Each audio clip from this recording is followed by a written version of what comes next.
कुंभ मेला अपने अंतिम चरण में था। हरिद्वार, प्रयागराज, उज्जैन और नासिक में लाखों श्रद्धालु स्नान कर चुके थे। लेकिन इस बार कुछ अलग था। आसमान में कुछ अजीब संकेत प्रकट हो रहे थे। रात्रि के तीसरे पहर, जब साधु संत अपनी तपस्या में लीन थे, तब अचानक आकाश में एक दिव्य आभा प्रकट हुई। यह प्रकाश चांदनी की तरह चमक रहा था, लेकिन उसमें एक गहन रहस्य छिपा था। एक बूढ़े सन्यासी ने गंगा किनारे ध्यान लगाते हुए कहा, ये कोई सामान्य घटना नहीं लगता है, कोई देवीय शक्ति इस कुंभ में प्रकट होने वाली है। लोगों के बीच हलचल मच गई। कुंभ का अंतिम दिन आने वाला था और सभी को प्रतीक्षा थी कि यह चमत्कार क्या होगा। साध्वी अनामिका का आगमन। इसी कुंभ मेले में एक 25 वर्षीय साध्वी आई थी। अनामिका कोई नहीं जानता था कि वह कौन थी, कहां से आई थी।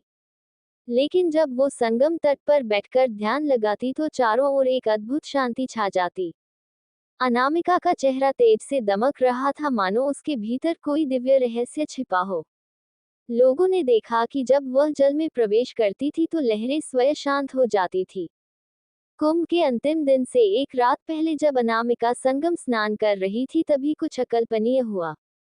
संगम का जल अचानक स्वर्णिम होने लगा। लोगों ने देखा कि जहां जहां अनामिका का हाथ जल में जाता, वहां जल चमक उठता। भीड़ में खड़े एक वृद्ध संत ने कहा, ये संकेत है भगवान शिव की कोई अनसुनी लीला प्रकट होने वाली है। शिव और पार्वती की लीला प्रारंभ होती है। आधी रात को अनामिका ध्यान में लीन थी। तभी आकाश में भगवान शिव और माता पार्वती के दिव्य स्वरूप प्रकट हुए। शिव ने मंद मुस्कान के साथ कहा, आज वह समय आ गया है जब संसार को अमृत की 5वीं बूंद का रहस्य बताया जाए। माता पार्वती ने कहा, लेकिन ये रहस्य केवल सच्चे भक्तों को ही ज्ञात होगा। और तभी एक अलौकिक ऊर्जा ने पूरे कुंभ मेले को घेर लिया। लोग चकित थे। क्या ये युगों से छिपा कोई रहस्य था? क्या कुंभ मेले का यह अंतिम दिन इतिहास बदलने वाला था? रात का तीसरा पहर था। कुंभ मेले की भूमि पर एक अद्भुत घटना घटित हो रही थी। साधु संत ध्यान में लीन थे, लेकिन अचानक एक दिव्य प्रकाश पूरे संगम क्षेत्र में फैल गया। लोगों ने देखा कि आकाश में शिव और पार्वती के दिव्य स्वरूप प्रकट हो चुके थे। उनके चारों ओर एक अद्वितीय ऊर्जा प्रवाहित हो रही थी, मानो पूरा ब्रह्मांड उस क्षण को देखने के लिए ठहर गया हो।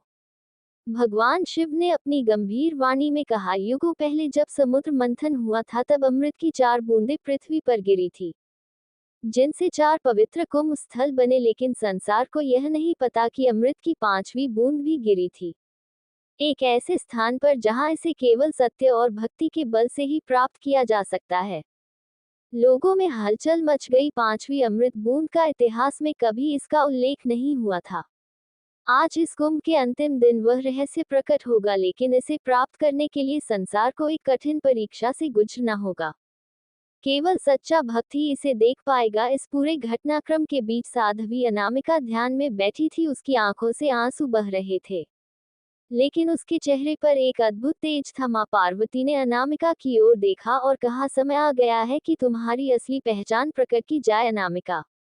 लोग चकित रह गए, आखिर अनामिका कौन थी? तभी आकाश में एक तेज प्रकाश हुआ और लोगों को अनामिका का एक प्राचीन रूप दिखाई दिया। वह कोई साधारण स्त्री नहीं थी, वह सैकड़ों वर्षों से एक दैवीय उद्देश्य के लिए धरती पर विचरण कर रही थी। उसका जन्म स्वयं और पार्वती के आशीर्वाद से हुआ था। अनामिका ही वह सच्ची साध्वी है जो 5वीं अमृत बूंद को प्रकट कर सकती है। लेकिन ये तब होगा जब संपूर्ण ब्रह्मांड उसके साथ ध्यान करेगा। अमृत की 5वीं बूंद का प्रकट होना। अनामिका ने अपने नेत्र बंद किए और गंगा के प्रवाह में प्रवेश किया। लोगों ने देखा कि जल में एक अद्भुत परिवर्तन हो रहा था। लहरें शांत हो गई, आकाश मंत्र गूंजने लगे, पृथ्वी एक क्षण के लिए थम गई और तभी जल में से एक स्वर्णिम बूंद उभरी। यह अमृत की 5वीं बूंद थी। लोग श्रद्धा से झुक गए। यह अद्भुत घटना इतिहास में कभी नहीं घटी थी। यह कोई साधारण घटना नहीं थी। युगों से प्रतीक्षित यह अमृत बूंद साक्षात देवताओं की कृपा थी। किंतु जैसे ही वह बूंद जल की सतह पर तैरने लगी, समूचे वातावरण में विचित्र हलचल मच गई। अचानक चारों दिशाओं से भयंकर गर्जना गूंज उठी। श्रद्धालुओं ने भयभीत होकर आकाश की ओर देखा। काले बादलों का भयंकर तूफान उमड़ पड़ा। गंगा की लहरें उग्र हो उठी। वातावरण में एक अजीब सा कंपन होने लगा। फिर एक भयंकर आकृति प्रकट हुई। महादैत्य वज्रकेतु। ये वही वज्रकेतु था जो त्रेतायुग से इस अमृत की खोज में भटक रहा था। उसकी आंखों में जलते अंगारों जैसी क्रूरता थी और उसकी हंसी से संपूर्ण वातावरण कांप उठा। वज्रकेतु ने अपनी गगन भेदी गर्जना से घोषणा की, शिव ने हमें इस अमृत से वंचित कर दिया था, पर अब इसे कोई नहीं रोक सकता, यह अमृत अब असुरों का होगा। तभी आकाश में और भी असुर प्रकट हुए, रक्तवर्ण के विशालकाय और दहकते नेत्रों वाले वे गंगा के जल की ओर झपट लगे। सभी ऋषि मुनि भयभीत होकर भगवान शिव और माता पार्वती की ओर देखने लगे, परंतु इस महासंकट के बीच एकमात्र अनामिका शांत खड़ी थी। माता पार्वती ने उसे संबोधित किया, अनामिका, ये तुम्हारी अंतिम परीक्षा है। यदि यह अमृत असुरों के हाथ लग गया तो संसार में अराजकता फैल जाएगी। केवल सच्चा भक्त ही इसे धारण करने का अधिकारी है। अनामिका ने अपनी आंखें बंद की, उसकी साधना की शक्ति जागृत होने लगी। अचानक अनामिका का स्वरूप बदलने लगा, उसका शरीर स्वर्णिम प्रकाश से नहाने लगा। उसकी आंखों से अग्नि की ज्वाला निकलने लगी, उसके चारों ओर एक अद्भुत शक्ति प्रवाहित होने लगी। वो अब मात्र साध्वी नहीं थी, वो स्वयं देवी शक्ति का अवतार थी। उसने आकाश की ओर हाथ उठाया और एक मंत्र उच्चारित किया, त्र्यंबकम यजामहे सुगंधिम पुष्टिवर्धनम उर्वारुकमिव। तभी गंगा के जल से एक तेजस्वी प्रकाश निकला और अनामिका में समाहित हो गया। अब वह अमृत की संरक्षक बन चुकी थी। वज्रकेतु ने क्रोध से गर्जना की और अपनी प्रचंड शक्ति से आक्रमण किया। उसकी हथेली से जलता हुआ वज्र निकला और अनामिका की ओर दौड़ा, किंतु अनामिका ने अपने एक हाथ से ही उसका वार रोक लिया। धर्म की रक्षा के लिए मैं यहाँ हूँ वज्रकेतु, अब तुम्हारा अंत निकट है, अनामिका ने कहा और उसके शब्दों से दिशाएं गूंज उठी। अब असुर और देवी के बीच एक महासंग्राम प्रारंभ हो गया। आकाश में महादेव का तांडव गूंजने लगा, गंगा की लहरें और भी उग्र हो उठी, पूरा कुंभ क्षेत्र इस महायुद्ध का साक्षी बन गया। वज्रकेतु ने प्रचंड बल से आकाश में उछलकर अनामिका पर आक्रमण किया, लेकिन अनामिका ने अपनी दिव्य शक्ति से उसे रोककर आकाश में फेंक दिया। वज्रकेतु करा उठा, यह असंभव है, कोई साध्वी इतनी शक्तिशाली कैसे हो सकती है? अनामिका ने उत्तर दिया, भक्ति की शक्ति सबसे महान होती है। जब कोई मनुष्य सच्चे हृदय से शिव की आराधना करता है तो स्वयं शिव उसमें प्रकट हो जाते हैं। वज्रकेतु अब शक्तिहीन हो चुका था, उसकी देह जलने लगी और वह क्रंदन करते हुए अंत नष्ट हो गया। अब भगवान शिव स्वयं प्रकट हुए और बोले, अनामिका, तुमने अपनी परीक्षा पूर्ण कर ली। अब यह अमृत पुनः दिव्यलोक में जाएगा, जहां से कोई इसे चुरा ना सके। माता पार्वती ने कहा, लेकिन तुम्हारा कार्य अभी समाप्त नहीं हुआ, तुम्हें संसार में भक्ति का संदेश फैलाना होगा। अनामिका ने सिर झुका लिया।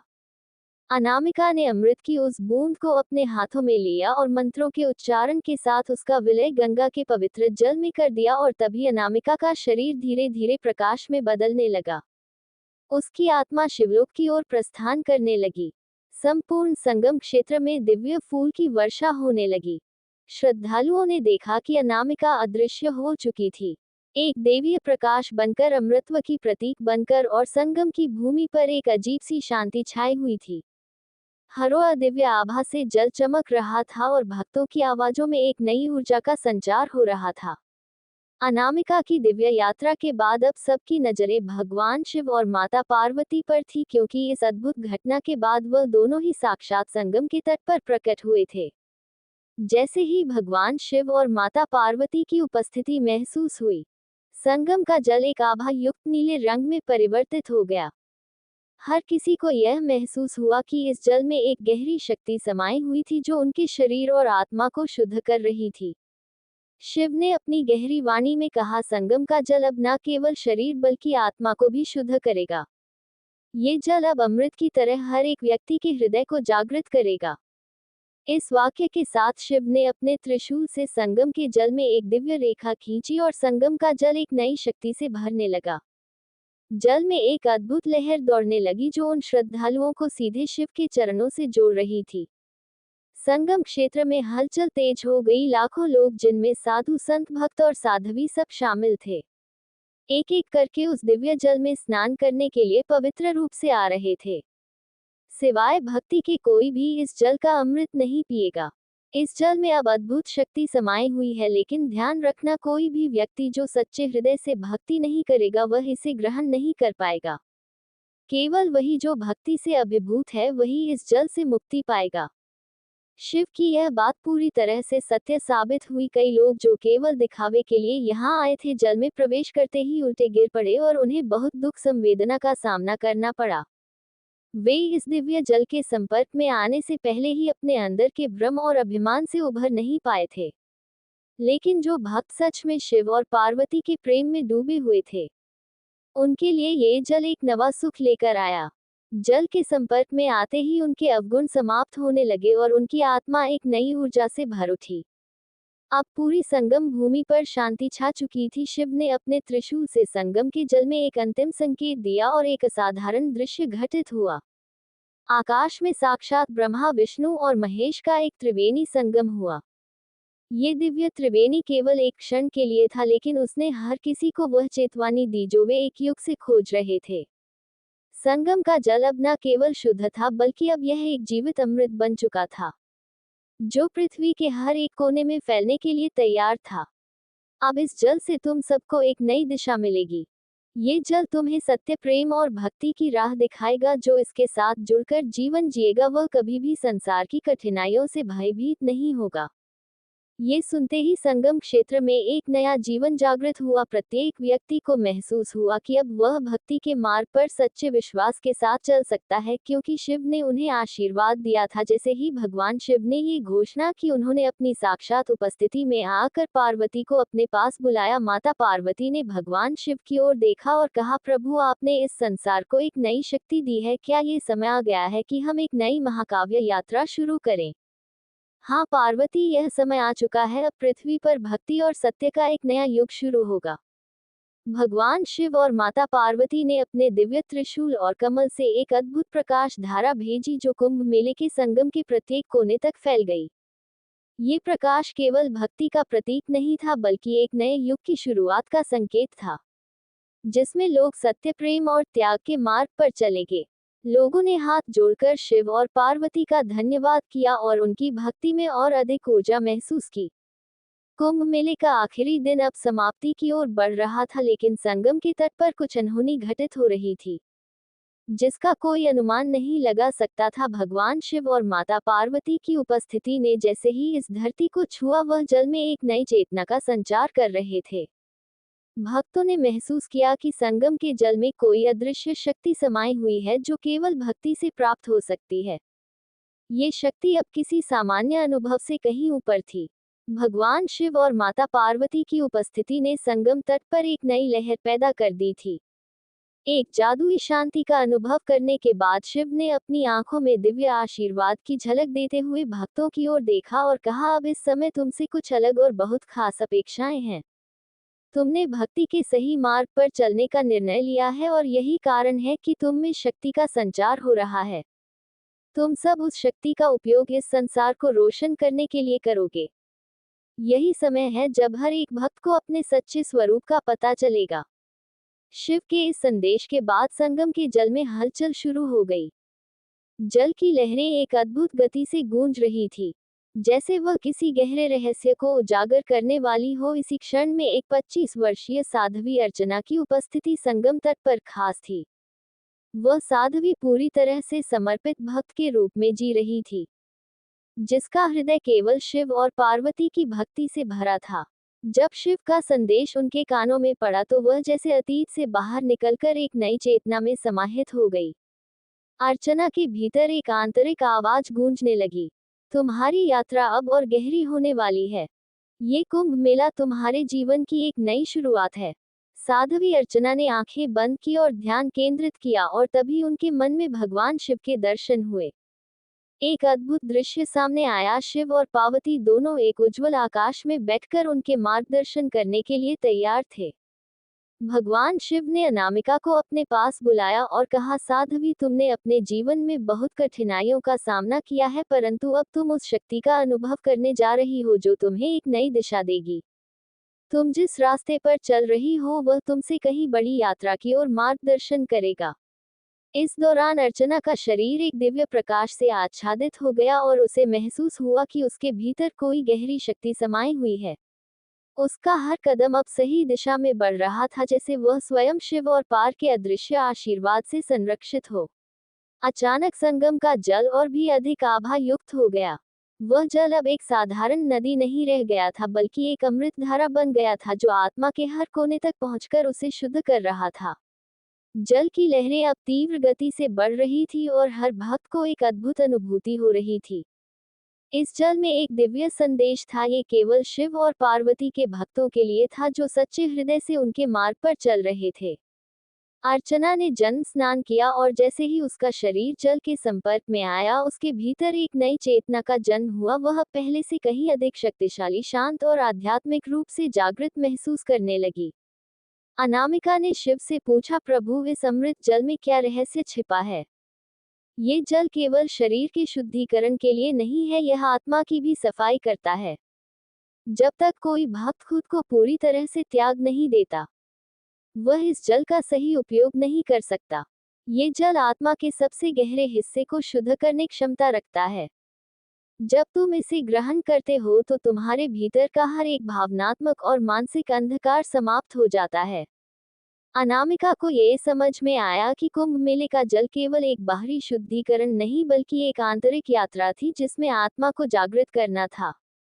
ये जल अब एक दिव्य माध्यम बन चुका था जो केवल उन लोगों के लिए था जो भक्ति के सच्चे मार्ग पर चलने का संकल्प लेते थे।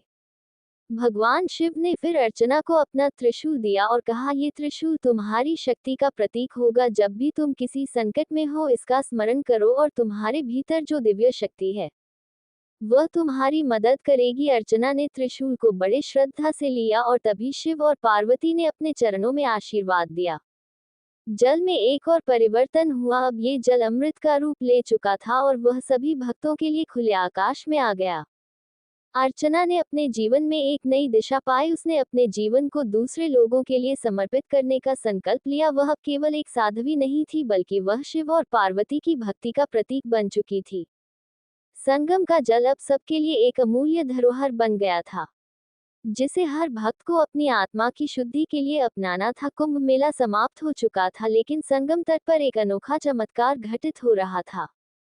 भक्तों का समूह अब भी उस अदृश्य शक्ति के अनुभव से अभिभूत था जो उन्होंने शिव और पार्वती की दिव्य उपस्थिति में प्राप्त की थी।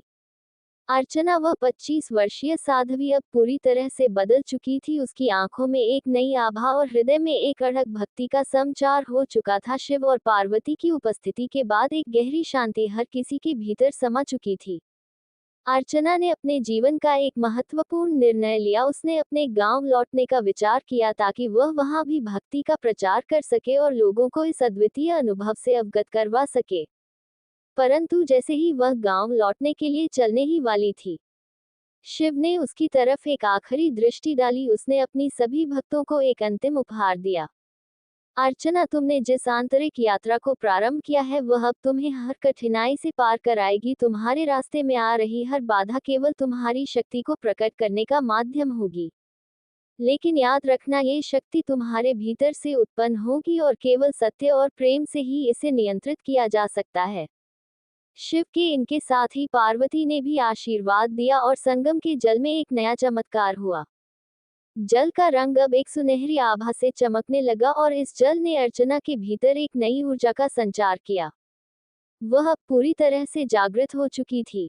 अर्चना ने अब अपना नाम बदलकर शिव शक्ति रख लिया था। वह अब भगवान शिव और पार्वती की शक्ति का प्रतीक बन चुकी थी और उसकी यात्रा अब केवल भक्ति से नहीं, बल्कि दुनिया में एक बड़ा परिवर्तन लाने की शक्ति से भी जुड़ी थी। उसने गांव लौटने के बाद सबसे पहले अपने समुदाय को आध्यात्मिकता की सच्चाई से अवगत कराया। लोग उसे श्रद्धा और सम्मान की नजरों से देखने लगे और जल्द ही उसका नाम दूर दूर तक फैल गया। अब वह सभी के लिए मार्गदर्शक बन चुकी थी और बहुत से लोग उसकी ओर आकर्षित होने लगे। अर्चना ने ध्यान और साधना के माध्यम से लोगों को शिव और पार्वती की वास्तविकता का एहसास कराया और यह प्रक्रिया न केवल आध्यात्मिक थी, बल्कि सामाजिक परिवर्तन की ओर भी एक कदम था। शिव शक्ति अब केवल एक साध्वी नहीं, बल्कि एक समाज सुधारक और आध्यात्मिक गुरु बन चुकी थी। उसके मार्गदर्शन में लोगों के जीवन में सुधार हुआ और उन्होंने अपनी आत्मा के भीतर एक नई शक्ति का अनुभव किया कि शिक्षाएं आज भी उन स्थानों पर गूंजती है जहां जहां उसने अपनी उपस्थिति दी। शिव शक्ति का साम्राज्य केवल भक्ति तक सीमित नहीं था, बल्कि उसने एक नया समाज स्थापित किया जो शिव और पार्वती की भक्ति, सत्य और प्रेम के सिद्धांतों पर आधारित था। ये समाज अब एक नए युग का प्रतीक बन चुका था जहां हर एक व्यक्ति को अपनी आत्मा का ज्ञान था। अर्चना अब एक संपूर्ण सा साध और समाज की मार्गदर्शिका बन चुकी थी। लेकिन उसके भीतर अब भी एक सवाल था जो वह समय समय पर अपने दिल में उठाती थी। क्या शिव और पार्वती के अनुभव का अंत हुआ? तभी एक और रात शिव ने उसे दर्शन दिए। उसने अर्चना से कहा, शिव और पार्वती का अनुभव कभी समाप्त नहीं होता। यह एक अनंत यात्रा है और जब तक तुम्हारे भीतर भक्ति का दीप जलता रहेगा, तुम सही और प्रेम का प्रतीक बनकर हर दिल को छू सकोगी। तुमने जो कुछ भी सीखा है वह अब तुम्हारे जीवन का उद्देश्य बन चुका है। याद रखना, ये यात्रा हमेशा जारी रहेगी। अर्चना ने यह संदेश अपने जीवन का सर्वोत्तम उपहार माना और वह अब हर व्यक्ति के दिल में शिव और पार्वती की प्रेम शक्ति का प्रतीक बन चुकी थी। कुंभ मेला और शिव का रहस्य हमेशा के लिए जीवित रहेगा। कुंभ मेला जो एक साधारण धार्मिक आयोजन था, अब एक दिव्य रहस्य बन चुका था। न केवल भक्ति का अनुभव था, बल्कि हर आत्मा के लिए आत्मा की खोज और उसे दिव्य ऊर्जा से जोड़ने का माध्यम था। अर्चना की यात्रा अब पूरी हो चुकी थी, लेकिन शिव और पार्वती की उपस्थिति हमेशा उस भूमि पर जीवित रहेगी।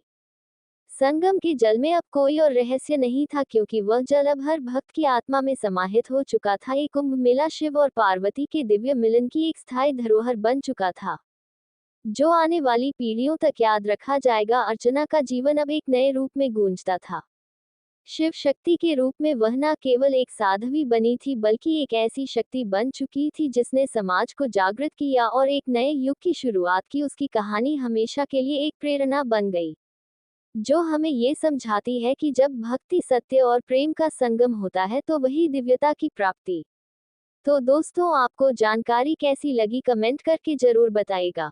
जानकारी अच्छी लगी हो तो वीडियो को लाइक, शेयर, चैनल को सब्सक्राइब, आध्यात्मिक कथाएं चैनल को सब्सक्राइब कीजिएगा। वीडियो को अंत तक देखने के लिए धन्यवाद।